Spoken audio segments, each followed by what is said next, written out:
So I have a video that, unless something goes very wrong, will be out before this one, talking about why I don't think Herbert Spencer, it's fair to describe as a social Darwinist, at least the way that I learned what social Darwinism is.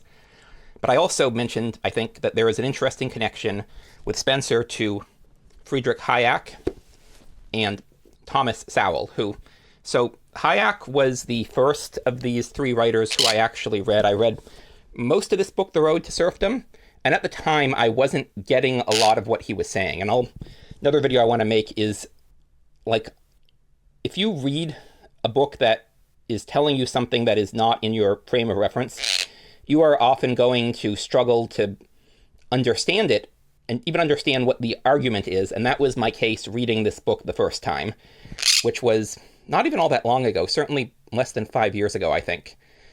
And I heard about him for a while. I've been a libertarian since I was 16, but I just didn't feel like I needed to read it. And when I was reading this book, I was reading it in terms of seeing how people like Ronald Reagan, Newt Gingrich, and Grover Norquist read Hayek or interpreted Hayek's ideas, which is not necessarily fair to Hayek, although I will also say that how people implement people's ideas does sort of tell you something. But I do think Hayek was prescient. And then Sowell was the one I read next, and I had put off reading him, even though I'd meant to for a while, because I had sort of a negative stereotype of especially basic economics readers, sort of as this kind of libertarian who follows what Sowell would call the unconstrained vision. And I also, sort of where I come from culturally, just people generally don't have a high opinion of Sowell because he's seen as a pop economics writer.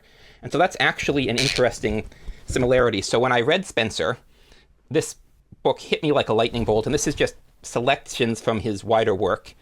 And one of the things that struck me is that there is parallels, but also an evolution from Spencer to Hayek to Sowell. And so I want to talk about that. So all three of these writers have been much more popular with a popular audience than with academics. And that has led people to, especially in academia, to kind of dismiss them. And there is a train of thought that runs but sort of evolves in each step that I noticed. So Spencer starts out and he understands the nature of emergent order and says that social engineering is not going to work. And when he's writing in the 19th century, social engineering, and especially what Karl Popper would call piecemeal social engineering, is relatively new.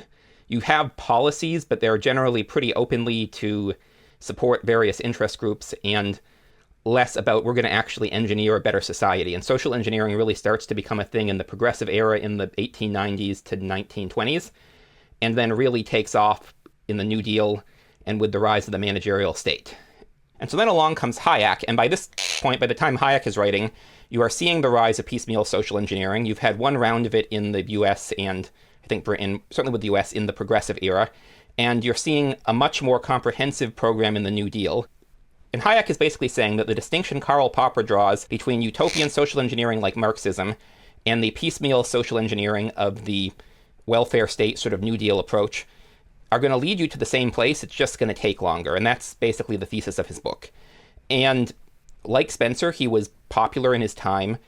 And Spencer, as I said, was cited until like the mid-20th century and then sort of drops out of favor. I still see people citing Hayek, and he wrote so much, and it's like, I've only read part of this book, and I'm like, I need to go and I need to read his other stuff, because based on just what I've seen people say, it seems like he was very prescient. So then with Hayek, he's popular with popular audiences, but academics aren't taking him seriously. For the most part, you have some who do, and so once his popularity with the masses drop off, he sort of starts to drop off the radar, though people still talk about him. And then along comes Sowell, who again is mostly known as a popular writer. And at this point, he's like, okay, well, we've had this for a while now. We've had these piecemeal social engineering policies, and they haven't worked. And the proponents of these policies can't even understand the arguments of their critics, and they misrepresent them. And he's talked about this also in this book, The Vision of the Anointed. So I have gone from reading nothing by Thomas Sowell, sort of avoiding him, to once I read this book, I read 2.5 more of his books. One of them is a collection of essays, and I'm halfway through in like 2 or 3 months, which is, for nonfiction, generally I don't read that much by an author that quickly, but for one thing, he's fairly short and easy to read, but also I'm really struck by, this is explaining a lot to me. And so you have this evolution from Spencer to Hayek to Sowell, and all sort of building on the same points, sort of going one level up. So Spencer is able to just sort of say, yeah, social engineering is not going to work. And then with Hayek, it's like, okay, we were trying piecemeal social engineering and it looks fine now, but it's not going to work long term. And then by the time we get to Thomas Sowell, he's saying the people who are advocating social engineering aren't even capable of understanding the position of the critics. And so I find this evolution interesting, also given that all three of these writers were much better regarded as popular writers than they were by academia.